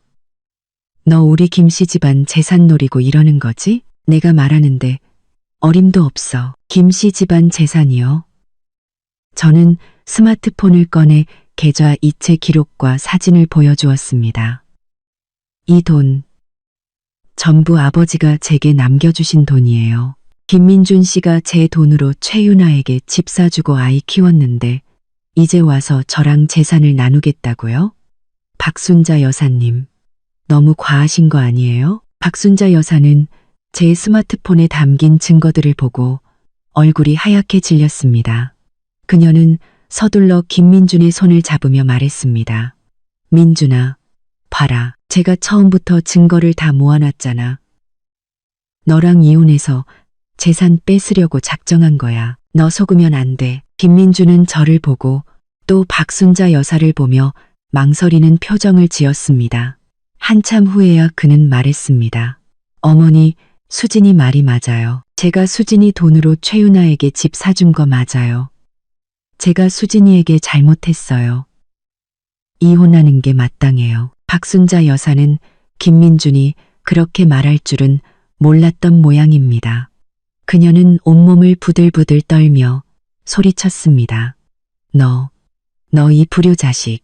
내가 널 어떻게 키웠는데 네가 쟤랑 이혼하면 난 더 이상 널 아들로 생각하지 않을 거야. 김민주는 고개를 숙이고 아무 말도 하지 않았지만 더 이상 망설이지 않고 저를 따라 구청으로 들어갔습니다. 박순자 여사는 뒤에서 울고 소리쳤지만 우리는 뒤돌아보지 않았습니다. 덩덩 텅덕고 덩덕고 텅덕 이혼 서류를 접수할 때 직원이 우리를 보며 몇 마디 조언을 했습니다. 부부 사이에 무슨 일이든 잘 상의해서 해결하세요. 쉽게 이혼하지 마시고요. 저는 아무 말도 하지 않았고 김민준도 그저 고개를 저을 뿐이었습니다. 곧 이혼 절차가 끝났습니다. 저는 이혼 서류를 손에 들고도 생각보다 슬프지 않았습니다. 오히려 마음이 편안해졌습니다. 구청을 나서자 김민준이 저를 보며 말했습니다. 수진아, 앞으로 무슨 도움이 필요하면 언제든지 나한테 전화해. 저는 고개를 끄덕이고 아무 말 없이 몸을 돌려 떠났습니다. 몇 걸음 걷지 않았을 때 스마트폰이 울렸습니다. 강 실장님이었습니다. 수진 아가씨, 큰일 났습니다. 최윤아 씨가 아이를 데리고 회사로 찾아가서 김민준 씨를 찾고 있습니다. 회사에서 난동을 부리면서 김민준 씨가 무책임하다고 책임을 지라고 소리치고 있답니다. 저는 잠시 멍했습니다. 최윤아가 왜 갑자기 회사로 찾아가서 난동을 부리는 걸까요? 설마 박순자 여사가 시킨 걸까요? 저는 서둘러 물었습니다. 김민준 씨는 지금 어디 있어요? 상황은 어떻고요? 김민준 씨는 아직 구청 근처에 있습니다. 제가 사람을 붙여놨습니다. 최윤아 씨가 회사에서 크게 난동을 부려서 직원들이 다 구경하고 있고 기자들까지 갔다고 합니다. 제 심장이 쿵 내려앉았습니다. 최윤아가 이렇게 난동을 부리면 김민준의 명성은 땅에 떨어질 것입니다.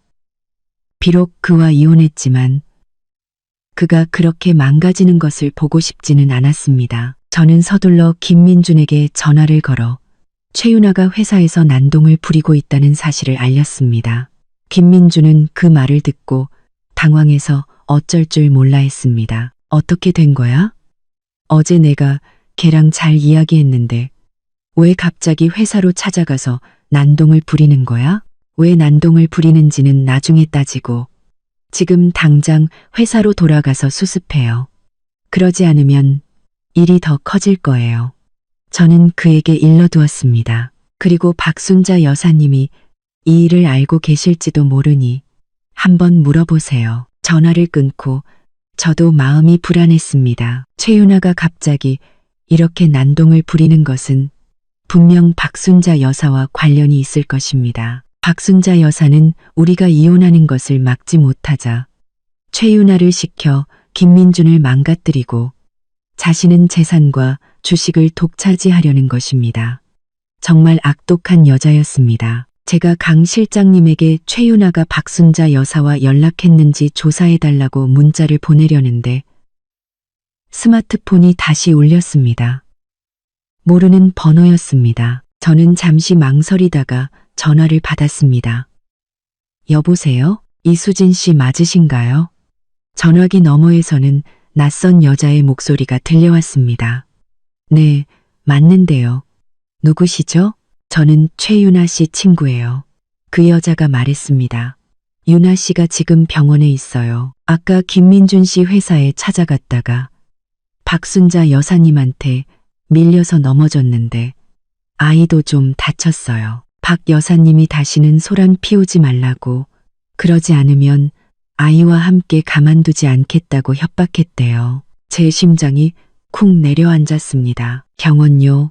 어느 병원이에요? 최윤아 씨랑 아이는 괜찮아요? 시내 중앙병원이에요. 그 여자가 말했습니다. 유나 씨는 크게 다치지는 않았고 좀 긁혔어요. 아이는 놀라서 계속 울고 있고요.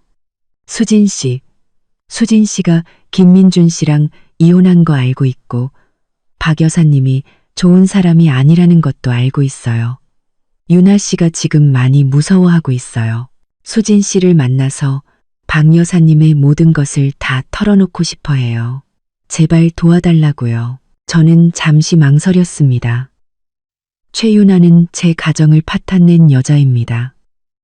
하지만 지금 그녀는 박순자 여사에게 괴롭힘을 당하고 아이까지 다쳤습니다. 모른 척하자니 마음이 편치 않았습니다.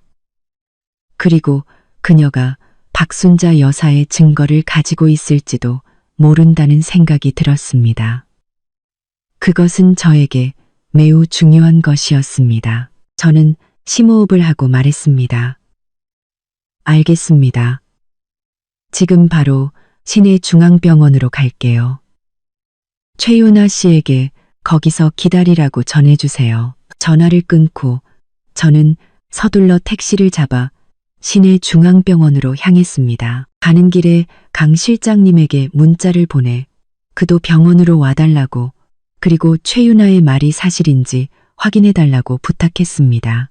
근전고를 이것이 또 다른 함정일 수도 있다는 것을 알았지만 저는 가야만 했습니다. 박순자 여사의 증거를 찾기 위해 그리고 모든 진실을 밝히기 위해서 말입니다. 택시를 타고 시내 중앙병원으로 가는 동안 마음이 계속 불안했습니다. 최윤아 친구의 갑작스러운 전화, 박순자 여사에게 밀려 넘어졌다는 이야기, 그리고 저를 만나 모든 것을 폭로하겠다는 말까지 모든 것이 너무나도 우연처럼 느껴졌습니다. 마치 누군가 일부러 꾸며놓은 것처럼요. 하지만 사실이든 거짓이든 직접 확인해야만 했습니다. 만약 최윤아가 정말 박순자 여사의 증거를 가지고 있다면 그녀의 모든 음모를 밝혀낼 수 있을 테니까요. 병원 입구에 도착하자마자 길가에서 저를 기다리고 있는 강 실장님이 보였습니다. 그는 검은색 재킷에 야구 모자를 눌러쓰고 있었습니다. 저를 보자마자 그는 다가와 말했습니다. 그는 검은색 재킷에 야구 모자를 눌러쓰고 있었습니다. 아가씨, 간호사에게 물어보니 최윤아 씨는 3층 소아과 병실에 있다고 합니다. 아이는 좀 놀랐을 뿐 크게 다치지는 않았다고 합니다. 최윤아 씨는 팔에 찰과상을 좀 입었고요. 박순자 여사님은요? 저는 서둘러 물었습니다. 아직 병원에 있나요? 강 실장님은 고개를 저었습니다. 아니요. 최윤아 씨를 밀고 바로 도망쳤다고 합니다. 간호사가 택시를 타고 가는 것을 봤다고 해서 그 택시의 행방을 추적하고 있습니다. 곧 소식이 있을 겁니다. 저는 안도의 한숨을 쉬었습니다. 박순자 여사가 없으니 최윤아를 만나는 것이 훨씬 안전할 것입니다. 저와 강 실장님은 함께 3층으로 올라가 소아과 병실을 찾았습니다. 병실에는 최윤아 혼자 아이를 안고 있었습니다. 아이는 아직도 작게 울고 있었고 최윤아의 눈은 빨갛게 충혈되어 있었습니다. 무척이나 서러워 보였죠. 발소리를 듣고 고개를 든 최윤아는 저를 보고는 잠시 멈칫하더니 이내 고개를 숙이고 작은 목소리로 말했습니다. 수진 씨, 오셨네요. 저는 병상 옆으로 다가가 그녀의 품에 안긴 아이를 보았습니다. 동그랗고 통통한 아이는 눈을 감고 있었지만 눈가에는 눈물이 맺혀 있었습니다. 참으로 안쓰러웠죠. 저는 의자를 끌어다 앉으며 물었습니다. 아이는 괜찮아요? 의사 선생님은 뭐라고 하세요? 의사 선생님이 괜찮다고 하셨어요. 그냥 좀 놀랐다고. 최윤아는 눈물을 닦으며 말했습니다. 수진 씨, 죄송해요. 예전에 제가 잘못했어요. 수진 씨와 민준 씨의 가정을 파탄내지 말았어야 했는데 지난 이야기는 그만해요. 저는 그녀의 말을 끊었습니다. 솔직하게 말해줘요. 박순자 여사님이 왜 당신을 밀었어요? 당신에게 무슨 말을 했어요? 최윤아는 심호흡을 하고 아이를 안은 손에 힘을 주었습니다. 사실 제가 민준 씨랑 사귄 건 처음부터 박순자 여사님이 꾸민 일이었어요. 제 심장이 쿵 내려앉았습니다. 역시 제 짐작이 맞았습니다. 강 실장님은 옆에서 녹음기를 꺼내 조용히 녹음 버튼을 눌렀습니다. 2년 전 제가 막 시골에서 올라와 마트에서 계산원으로 일하고 있었어요. 박 여사님이 자주 장을 보러 오셔서 저랑 친해졌죠. 어느 날 그분이 제게 아들 김민준이 결혼 생활이 불행하고 아내가 아이를 낳지 못해서 김 씨 집안의 대를 이을 아이를 낳아줄 착한 여자를 찾고 있다고 하셨어요. 만약 제가 동의하면 매달 100만 원씩 생활비를 주고 아이를 낳으면 2억 원을 주겠다고 하셨어요. 최윤아의 목소리는 점점 작아졌습니다. 그때 저희 집이 너무 가난했고 어머니가 병원에 입원해 계셔서 돈이 급했어요. 그래서 제가 그만 그 제안을 받아들였어요. 저는 주먹을 꽉 쥐었습니다. 박순자 여사는 처음부터 모든 것을 계획했던 것입니다. 돈으로 최윤아를 유혹해 대리모로 삼고 김민준에게는 모든 것을 숨긴 채 말입니다. 그 후로 그분은 저랑 민준 씨를 만나게 해주셨어요. 최윤아가 말을 이었습니다. 민준 씨는 이 사실을 모르니 그냥 연애하는 척하다가 아이를 낳고 나서 진실을 말하라고 하셨어요. 처음에는 싫다고 했지만 박 여사님이 만약 그렇게 하지 않으면 한 푼도 줄 수 없다고 협박하셨어요. 저는 어쩔 수 없이 그분의 말을 따를 수밖에 없었어요. 그럼 아이 출생증명서에 김영철 씨 이름을 쓴 것도 박순자 여사님이 시킨 건가요? 제가 서둘러 물었습니다. 최윤아는 고개를 끄덕이며 또다시 눈물을 흘렸습니다. 그분이 강요하셨어요. 아이가 태어나기 전에 그분이 저를 찾아와서 아이 아버지를 반드시 김영철, 그러니까 민준 씨의 돌아가신 아버지 이름으로 써야 한다고 하셨어요. 그렇게 해야 아이가 합법적으로 김 씨 집안의 재산을 상속받을 수 있다고요. 제가 반대하자 그분은 만약 그렇게 하지 않으면 제 어머니를 병원에서 빼내서 다시는 못 만나게 하겠다고 협박하셨어요. 저는 어쩔 수 없이 그분의 말을 따를 수밖에 없었어요. 이 말을 듣고 나니 분노와 증오가 치밀어 올랐습니다. 박순자 여사는 재산을 위해 돌아가신 남편까지 이용하고 최윤아 모자를 협박했던 것입니다. 정말 악독하기 짝이 없었습니다. 그럼 오늘 왜 김민준 씨 회사에 찾아가서 난동을 부린 거예요? 제가 물었습니다. 박순자 여사님이 시킨 건가요? 최윤아는 고개를 저었습니다. 아니요, 제가 스스로 간 거예요. 어제 민준 씨가 저한테 수진 씨랑 이혼할 거고 저랑도 관계를 정리하겠다고 다시는 찾아오지 말라고 했어요. 저는 그게 박 여사님이 시킨 일이라는 걸 알았지만 아이를 데리고 혼자서 일도 없고 수입도 없는데 박 여사님이 최근에는 생활비도 깎기 시작했고요. 저는 정말 어쩔 수 없어서 회사로 찾아가서 민준 씨에게 따지려고 했던 거예요. 그런데 회사 입구에 도착하자마자 박 여사님한테 붙잡혔어요. 최윤아는 흐느끼며 말했습니다. 그분이 저를 보고 분수를 모르고 날뛴다고 욕하고 만약 민준 씨의 명예를 훼손하면 아이와 함께 가만두지 않겠다고 협박하셨어요. 제가 그분이랑 말다툼을 좀 했는데 그분이 저를 밀어서 제가 땅에 넘어지고 아이도 놀라서 울기 시작했어요. 최윤아는 더 이상 말을 잇지 못하고 울기 시작했습니다. 저는 그녀를 보며 복잡한 심경에 휩싸였습니다. 그녀가 제 가정을 파탄낸 것은 사실이지만 그녀 또한 박순자 여사에게 이용당하고 협박당한 피해자였습니다. 수진 씨, 제가 정말 죄송해요. 최윤아가 울며 말했습니다. 하지만 저는 이제 정말 어쩔 수가 없어요. 박 여사님이 제 어머니의 입원 서류를 가지고 있고 제 생활비도 통제하고 있어요.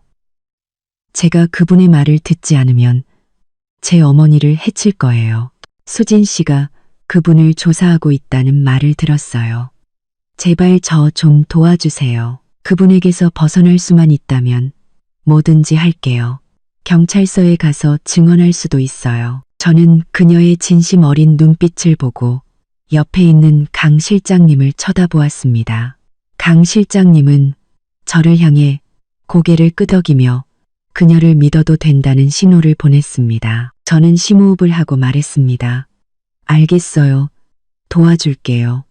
하지만 솔직하게 말해줘야 해요. 박순자 여사님이 당신에게 아이를 낳으라고 하고 출생증명서를 조작한 것 외에 다른 일은 없었나요? 예를 들면 그분이 숨겨둔 8억 원의 예금이나 저를 해치려던 일이요. 최윤아는 잠시 생각하더니 갑자기 말했습니다. 아, 맞아요. 박 여사님이 누구랑 통화하면서 갈색병에 든 약으로 당신을 사라지게 만들 거라고 말하는 걸 들었어요. 당신이 없어지면 당신 명의의 주식이 전부 김씨 집안의 것이 될 거라고요. 그리고 그분이 매달 제게 보내주는 돈도 그 비밀 계좌에서 인출한 거라고 하셨어요. 그 돈은 김영철 씨가 남겨준 노후 자금이라 아무도 건드릴 수 없다고 하셨어요. 갈색병. 역시 그라목손이었습니다. 저는 서둘러 스마트폰을 꺼내 이전에 찍어둔 갈색병 사진을 보여주었습니다. 이 병 맞아요? 최윤아는 사진을 보자마자 고개를 끄덕였습니다. 네, 맞아요. 박 여사님 집에서 한 번 봤어요. 옷장 가장 깊숙한 서랍에 숨겨두셨어요. 만약 제가 이 사실을 발설하면 저를 죽이겠다고 협박하셨어요. 이제야 박순자 여사가 저를 해치려 했다는 직접적인 증거가 확보되었습니다. 강 실장님은 옆에서 녹음기를 챙기고 저를 향해 오케이 사인을 보냈습니다. 바로 그때 제 스마트폰이 울렸습니다. 경찰서에서 온 전화였습니다. 여보세요? 경찰관님, 무슨 일이시죠? 이수진 씨, 저희가 박순자 씨의 행방을 파악했습니다. 경찰관의 목소리는 무척 심각했습니다. 그녀가 방금 농약 가게에서 그라목손 한 병을 사서 지금 이수진 씨 댁으로 향하고 있습니다. 지금 어디 계신가요? 댁에 누가 있나요? 제 심장이 쿵 내려앉았습니다. 박순자 여사가 또 그라목손을 사서 우리 집으로 가고 있다니. 저는 서둘러 말했습니다. 저는 시내 중앙병원에 있고 집에는 아무도 없어요. 경찰관님, 제발 저희 집으로 빨리 가주세요. 절대 그분이 집에 들어가지 못하게 막아주세요. 저희가 이미 출동했습니다. 너무 걱정 마시고 안전에 유의하세요. 경찰관이 말했습니다. 그리고 박순자 씨의 살인미수, 불법 재산 이전 혐의에 대해 이수진 씨의 진술이 필요합니다. 경찰서로 와주실 수 있나요? 네, 지금 바로 가겠습니다. 전화를 끊고 저는 최윤아에게 말했습니다. 박순자 여사님이 또 그라목손을 사서 우리 집으로 갔대요. 경찰이 이미 출동했으니 괜찮을 거예요. 지금 당장 저랑 경찰서로 가서 아는 걸 전부 진술해야 해요. 그래야 당신과 아이를 보호할 수 있어요. 최윤아는 고개를 끄덕이고 서둘러 아이를 안고 침대에서 내려왔습니다. 저는 강 실장님에게 최윤아를 먼저 경찰서로 데려다 달라고 부탁하고 저는 택시를 타고 집으로 가 상황을 확인하기로 했습니다. 경찰이 출동했지만 그래도 마음이 놓이지 않았습니다. 박순자 여사가 또 무슨 짓을 할지 모른다는 불안감 때문이었습니다. 집으로 가는 택시 안에서 마음이 계속 불안했습니다. 박순자 여사는 이제 모든 것이 탈로 났다는 것을 알았을 것입니다. 궁지에 몰린 쥐가 고양이를 물듯 그녀가 더 미친 짓을 할지도 모른다는 생각이 들었습니다. 아파트 단지 입구에 도착하자 경찰차 몇 대가 주차되어 있었고 경찰관 몇 명이 단지 안을 순찰하고 있었습니다. 저는 서둘러 차에서 내려가는 경찰관에게 다가가 말했습니다. 경찰관님, 저 이수진입니다. 저희 집은 괜찮나요? 박순자 여사님은 잡았나요? 경찰관은 고개를 끄덕였습니다. 네, 잡았습니다. 댁 현관문 앞에서요. 그라목손을 꺼내 문을 따려던 순간 저희에게 제압당했습니다. 그녀의 몸에서 이수진 씨의 주식 양도 계약서도 발견되었습니다. 서명을 강요하려던 모양입니다. 그녀의 몸에서 이수진 씨의 주식 양도 계약서도. 저는 안도의 한숨을 쉬었습니다. 가슴을 짓누르던 돌덩이가 드디어 내려앉는 것 같았습니다. 박순자 여사가 잡혔고 증거도 확보되었으니 이제 더 이상 그녀가 저를 해칠 수 없을 것입니다. 경찰관들이 박순자 여사를 연행해 나왔습니다.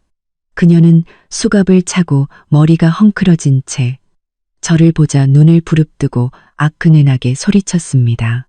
이수진, 내가 이겼다고 생각하지 마.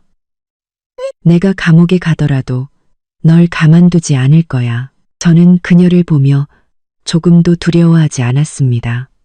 박순자 여사님, 그렇게 많은 나쁜 짓을 저질렀으니 감옥에 가는 건 당연한 거예요. 걱정 마세요. 제가 민준 씨 잘 돌보고 최윤아 씨와 아이도 도울 테니 더 이상 그들을 해치지 못할 거예요. 박순자 여사는 더 욕을 하려 했지만 경찰관에게 제지당하고 경찰차에 태워졌습니다. 경찰차가 떠나는 것을 보며 저는 마음이 편안해지는 것을 느꼈습니다. 길고 길었던 전쟁이 드디어 끝나는 것 같았습니다. 그때 강 실장님에게서 문자가 왔습니다. 최윤아 씨가 경찰서에서 모든 것을 진술했고 경찰이 최윤아 씨가 제공한 단서를 바탕으로 박순자 여사가 숨겨둔 8억 원의 예금 계좌를 찾아냈다고 했습니다. 저는 그에게 고생하셨습니다라고 답장을 보내고 천천히 집으로 향했습니다. 집에 도착해 문을 열자 집안은 제가 떠날 때와 똑같았지만 제 마음은 완전히 달라져 있었습니다. 예전에는 이 집이 차갑고 계산적인 공간으로 느껴졌지만 이제는 편안하게 느껴졌습니다. 제가 드디어 제 자신을 지키고 진실을 밝혀냈기 때문입니다. 저는 베란다로 나가 창밖의 햇살을 보며 심호흡을 했습니다. 이 결혼 생활이 제게 깊은 상처를 남겼지만 동시에 저를 성장하게 했습니다. 앞으로의 길이 아직 길고 험난할지라도 저는 더 이상 두려워하지 않을 것입니다. 제 모든 것을 지키며 제 삶을 잘 살아갈 것입니다.